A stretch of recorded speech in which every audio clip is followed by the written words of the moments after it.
कोकणात थंडी पडल्याने याचा फायदा आता आंबा बागायतदारांना होणार आहे। हवेत गारवा असल्याने आंब्याच्या झाडाला चांगला मोहर लागलेला पाहायला मिळतोय। हे थंडीचे वातावरण आंबा झाडांना पूरक असल्याने यावर्षी आंबा चांगला येण्याची शक्यता आहे।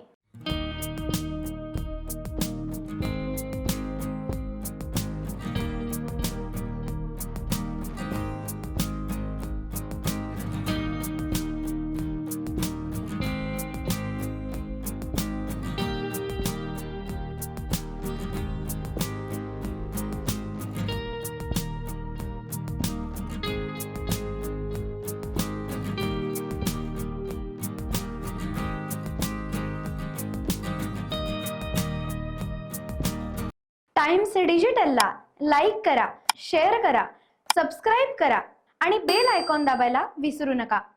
Times digital.